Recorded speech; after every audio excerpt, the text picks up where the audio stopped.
So we got an article from kidscreen.com, very interesting piece of information that's happening right now with Hasbro.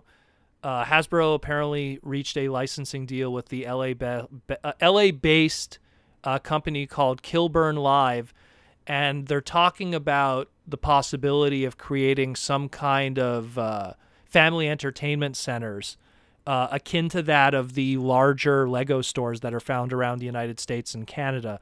For people who don't know what I'm referring to, is a lot of the Lego stores, the larger ones that you find in the United States and Canada, specifically the Lego stores in, say, Times Square, and I believe it's the Vaughan Mills location in Toronto. Correct me if I'm wrong, Toronto people.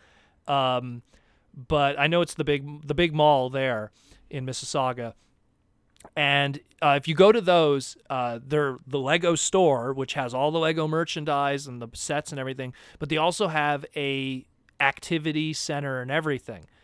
And the company Kilburn Live is actually people that have helped Lego stores create that kind of stuff, which is, it's kind of like, you could it's like I don't want to say like a theme park, but it's like a mini kind of like an activity center kind of activity thing. Build, like a Build-A-Bear kind of thing almost, like to build, create, and they're indoor, activity zones and play areas and stuff like that. So they've been in talks with Hasbro now to do the same thing with all of their brands. Would it be similar to like a Kids Discovery Zone, or it's I don't know similar about, to that, but like it doesn't have the big jungle gym that's going on. The thing is, the stuff would say Discovery Zone, what you're referring to, or the Quebec version, Jungle Adventure, or any other version of that, like Coconuts, et cetera, et cetera. Yeah. The thing is with those places, or even like, say, Chuck E. Cheese, those don't have like the merchandising aspect to it, the toy company attached to it. Where when they mention like the Lego stores, there's the where I've seen this and experienced this myself with those big locations.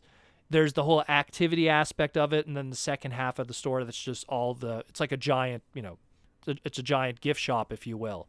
So this is what they're kind of building at, and like right now the information is pretty sparse. This news just broke 2 days ago, but from what it sounds like, and it makes sense because you have all of these brands. You got My Little Pony, G.I. Joe, all the stuff that's board game based. So and again, of course, Transformers. There's just so much to build with from there, that these are brands that they don't license out, they actually own, unlike Star Wars and Marvel. Yeah. That there's a lot that they could do with that and build from that. And it's Hasbro, recently within the news where there was talks of their layoffs and stuff. It could be something that they're trying to grow in another area. Not to mention with the recent news of them even moving their head office. All of that stuff being currently undisclosed and unknown right now what the story is with that. But with this piece of news, it probably might give us a better idea where some of their focus is going. They're clearly trying to diversify even more. So also, not within like, I guess, toys, but like entertainment areas. But I also think, looking at this, the more I look into it and the more I read into it, I was thinking to myself, like, you know what? This also might be another answer to the absence of Toys R Us in the United States. I think it's them going like, well, Toys R Us is gone now. Maybe we could open up our own kind of divisions in these malls where our product has a place. Just like, look, Lego is able to open up a store that's only their product, and they seem to be doing well.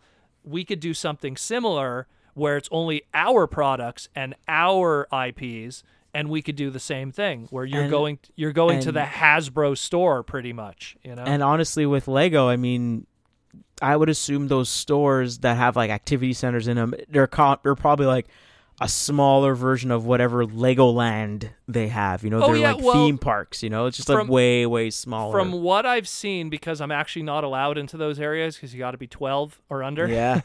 From what I've seen, 12. Sir, could you please stand up? No, I'm 12. He has a beard. Anyways, he has facial hair. The point is that like I've seen some of like somewhat the interiors of those areas, and it's a large activity center kind of stuff that usually a parent is able to accompany a child into it and everything. And then the second large portion is the actual Lego store itself, which again acts as almost as a gift shop at the end of a museum, so to speak. Mm. But this is something I could see them doing. Again, it makes sense in the recent climate of a Toys R Us disappearing, especially with the recent news of Toys R Us's return actually ended up being just Jeffrey's Toy Box, which we didn't really touch on, but I'm not surprised. It's something that we kind of discussed where it was like, yeah, it's kind of what I thought was going to happen. They were just going to take their IPs and put them in Walmart. You know, that's what I thought was going to happen, and lo and behold, that is what happened in the end. So, but it's something that I feel that's probably why this is happening. It makes sense. They've tried this in the past when they did the Hub. They wanted to have their own channel with their own IPs. Didn't really work out because of the evolution of what was going on with television and how people consume their media. Mm-hmm. So it kind of came about at the wrong time.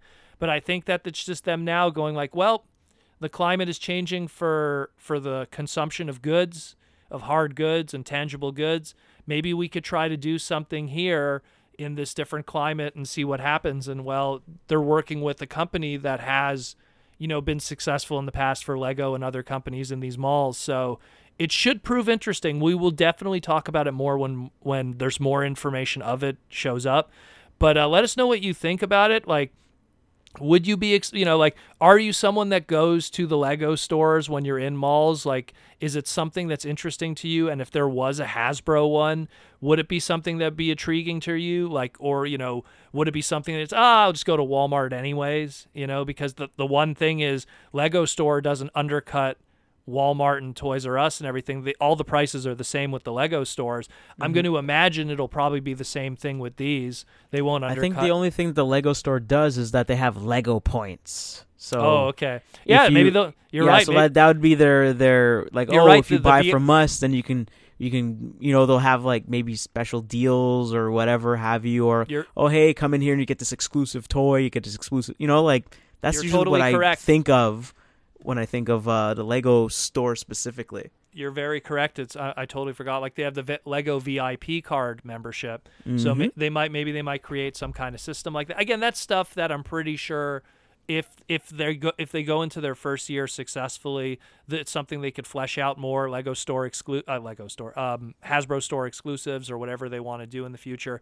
It should prove interesting. I know that when they did their Transformer stuff at Universal Studios, and each one of those Transformer rides had their own gift shops, those gift shops had Universal Studio exclusives. Everyone knows the EVAC exclusive figure at the Universal Studios stores, and they actually re-released toys in unique card backs specifically for Universal Studios gift shops. So it would not surprise me if something unique will come from this in a larger scheme in the future, and we'll definitely keep our eye on it because this will affect Transformers obviously in the future.